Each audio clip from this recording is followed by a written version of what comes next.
laisse d'abord le soin à Bernard Julien, directeur du GERPISA, réseau international de spécialistes de l'automobile. Lancez le débat.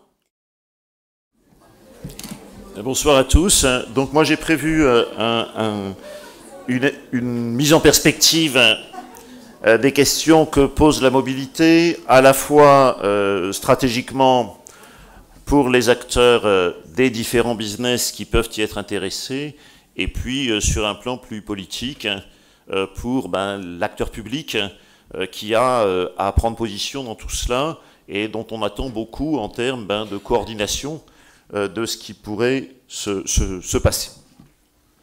Voilà, donc j'avais intitulé ça « Entre nouveaux business et nouvelles régulations ».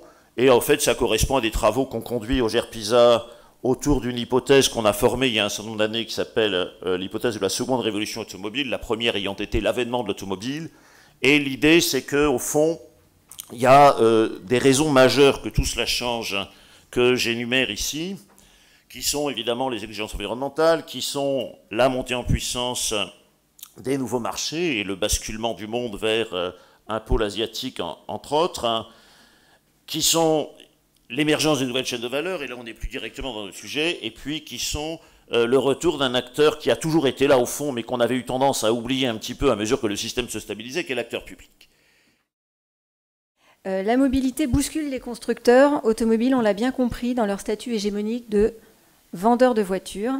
Au sein de votre groupe, PSA, même si je sais que vous tenez plus à parler de Peugeot, on va quand même parler un peu de PSA dans son ensemble, la mobilité a été abordée de façon pas radicalement différente, mais très différente entre Mu by Peugeot et Multicity chez Citroën, qui est plus un portail qui joue sur la carte de l'intermodalité et du web. Est-ce que ça signifie que PSA cherche encore son modèle Alors oui, on cherche un peu. Je vais d'abord préciser quelque chose. Monsieur Julien a raison. Quand vous interrogez un jeune, catégorie à laquelle je n'appartiens plus aujourd'hui, si vous lui demandez ce que ça veut dire la mobilité, il va dire que c'est une paire de baskets et un téléphone portable. Donc ça veut dire, et c'est pas une plaisanterie, ça veut dire que nous, constructeurs, on a effectivement du souci à se faire. Maintenant, chez Peugeot, on reste persuadé que l'automobile doit rester un objet de passion. Donc vous voyez qu'on est un peu à l'autre bout du spectre. On a effectivement lancé Mu by Peugeot il y a 2-3 ans. Il y a assez peu de points de vente aujourd'hui qui exploitent ce service. Il y en a environ 30 sur le réseau de concessionnaires français, c'est assez peu.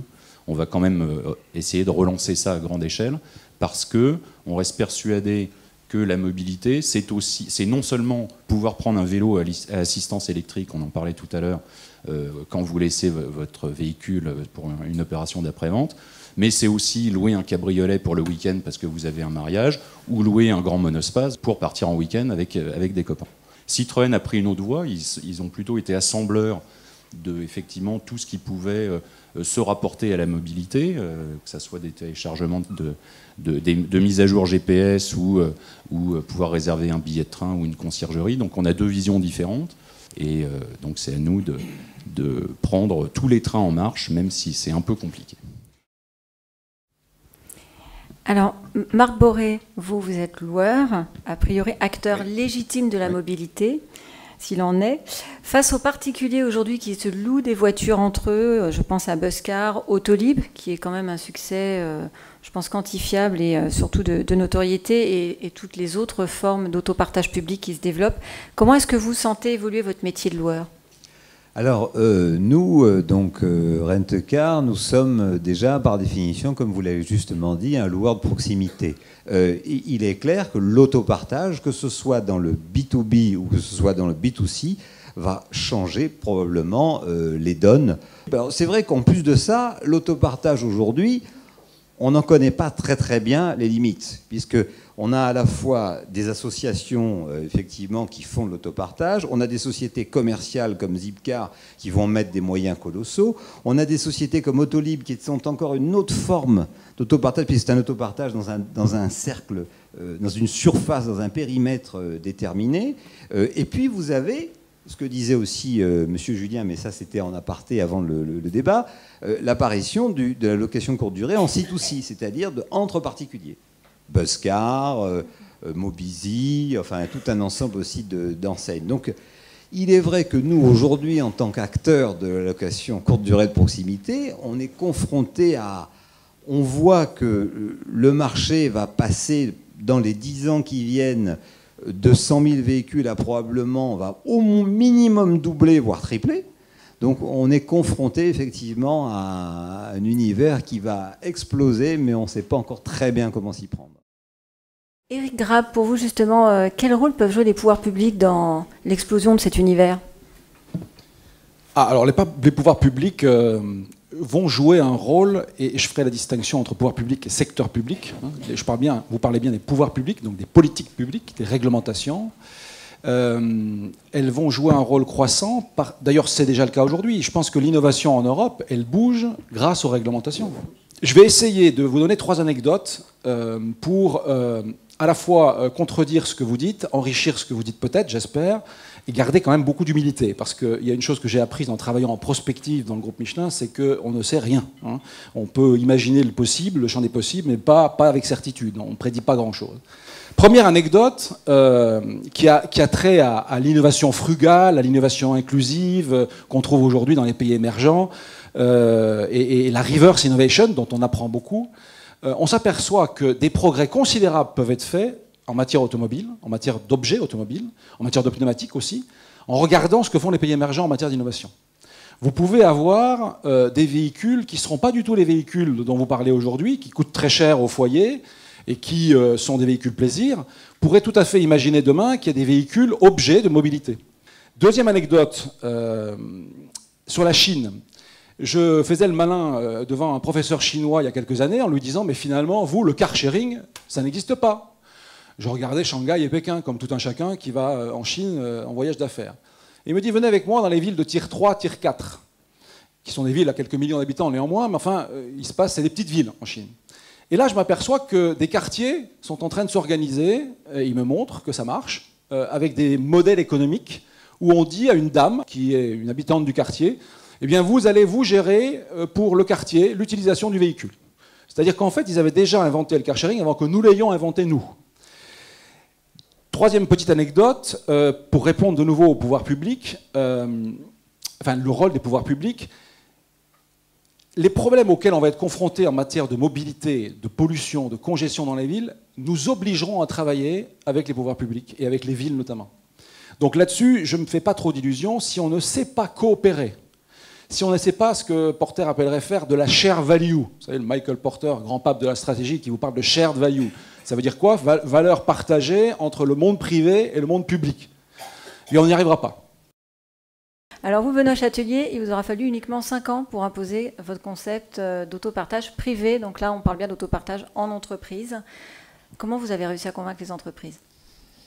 Ça n'a pas été simple. C'est une bonne transition avec ce qui vient d'être dit, effectivement.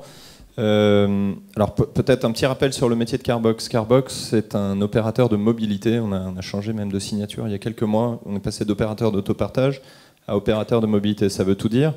On a 2 offres aujourd'hui. Historiquement, effectivement, on se concentrait sur une offre d'autopartage qu'on commercialisait dans les entreprises avec des voitures donc, de type Autolib qui étaient stationnées dans les parkings d'entreprises. C'est le cas chez Michelin, par exemple. Et que les collaborateurs de ces entreprises peuvent utiliser ensuite pour des déplacements professionnels en journée, mais aussi personnels le soir et le week-end. Donc ça, on a inventé ce concept. Donc ça, c'est un constat qui est relayé maintenant par des grands concepts qui sont en train de s'abattre sur notre société, hein, la consommation collaborative, la dématérialisation et effectivement un mouvement générationnel très fort. Moi, c'est ce que j'appelle la génération EasyJet qui est en train d'arriver. On consomme la mobilité. On veut une mobilité la plus globale possible. La mobilité, c'est pas la voiture. C'est un ancien concept. La mobilité, ça reste la voiture, dans la grande majeure partie des cas, et ça le restera encore pour longtemps. Mais c'est pas systématique, alors que ça l'était encore il y a 10 ans. La mobilité, c'est du train, c'est de l'avion, c'est un smartphone, c'est une paire de baskets, c'est des rollers, c'est tout ce qu'on veut. Le deuxième métier de Carbox, c'est encore plus innovant, on va dire, c'est du crédit mobilité. Donc c'est proposer, c'est ce que vous disiez tout à l'heure, le rêve est devenu réalité, c'est en fait proposer à chacun d'entre nous de rouler dans des petites voitures partagées si possible, mais quand elles ne sont pas partagées, au moins qu'elles soient petites et si possible électriques dans nos villes, et en complément donc, de ces petites voitures, consommer de la mobilité diverse et variée grâce à des crédits mobilité. La première application de cette offre, c'est en fait une alternative à la voiture de fonction. Donc plutôt que de donner, s'il y a des DRH dans cette salle, plutôt que de donner des grosses voitures de fonction à vos collaborateurs, qui sont souvent tout seuls le matin et le soir dans ces grosses voitures, donnez-leur des petites voitures et en complément ce qu'on appelle donc un crédit mobilité, c'est-à-dire une somme d'argent que ce collaborateur va pouvoir dépenser en train, taxi, location de voiture, etc. Voilà, ça c'est des concepts qui se développent, on les voit se développer notamment à l'étranger. La Chine est en train de reprendre ces concepts, effectivement, les pays émergents sautent les étapes, mais le temps passe beaucoup plus vite aujourd'hui qu'il ne passait il y a 10 ans, donc il faut accélérer. L'Allemagne est très très en avance, on le voit aussi, avec des constructeurs, Daimler, BMW, donc il y a pas mal de choses qui bougent. Et les entreprises en France sont aussi en train de bouger, donc c'est tant mieux. Merci de votre attention.